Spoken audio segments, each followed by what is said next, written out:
शेख हसीना के परिवार ने कई कुर्बानियां दी हैं बांग्लादेश के लिए। ये भी सारे बांग्लादेशी इस बात को जानते हैं। सरकार के बदलते ही विपक्ष को या तो जेल में डाल दिया जाता है या फांसी के तख्तों पर लटका दिया जाता है, जो कि बरसों से पाकिस्तान में चला आ रहा है।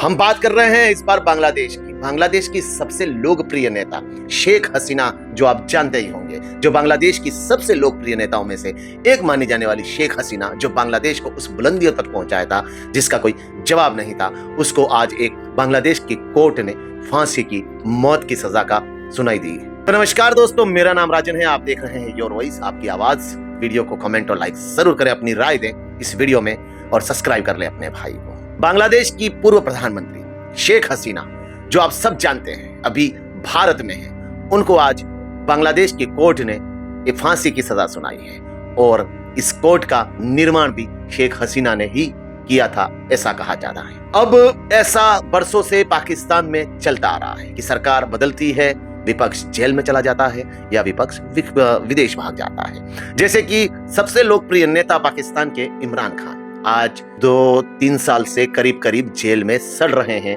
कोई सुनवाई नहीं है, कोई कार्रवाई नहीं है उनकी, और जो लोकतंत्र से बने हुए नेता की कोई मूल्य या कोई वैल्यू इन देशों में नहीं है। वैसे ही बांग्लादेश के अंदर शेख हसीना के साथ हुआ है। वहां पर बैठी हुई सरकार कैसे बनी है आप सब जानते हैं। एक आंदोलन हुआ, उस आंदोलन में शेख हसीना को वहां से भागना पड़ा और उसके बाद वहां पर जो सरकार बनी हुई है वो बिना लोकतांत्रिक सरकार है, जो विपक्ष को मतलब शेख हसीना को अब फांसी का फरमान सुनाया गया है। शेख हसीना के परिवार ने कई कुर्बानियां दी हैं बांग्लादेश के लिए। ये भी सारे बांग्लादेशी इस बात को जानते हैं।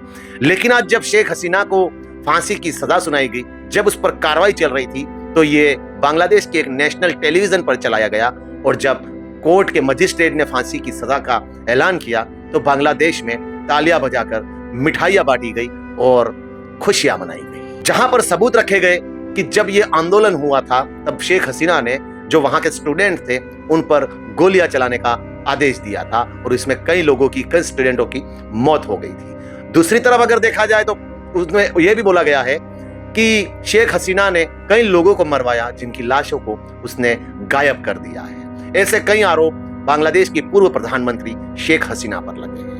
बांग्लादेश की सरकार पहले भी भारत पर प्रेशर डाल चुकी है कि आप शेख हसीना को बांग्लादेश को सौंप दिया जाए, लेकिन भारत सरकार ने उस पर कोई जवाब नहीं दिया है, ना ही कोई रिएक्शन किया है। अभी मौत की सजा सुनाने के बाद बांग्लादेश सरकार एक बार फिर शेख हसीना की मांग को वापस एक बार फिर मांगेगी। लेकिन देखते हैं कि इंडियन गवर्नमेंट वहां पर क्या करती है। हमें पता है कि भारतीय गवर्नमेंट बांग्लादेश को शेख हसीना नहीं सौंपेगी, क्योंकि जिस हिसाब से शेख हसीना को फांसी की सजा दी गई है वो बिल्कुल गलत है। आपकी क्या राय है इसके बारे में कमेंट करके जरूर बताएं कि जो ये फैसला आया है क्या वो फैसला सही है आपके हिसाब से। आप क्या कहना चाहते हैं अपनी राय कमेंट में जरूर दें। जय हिंद, जय भारत।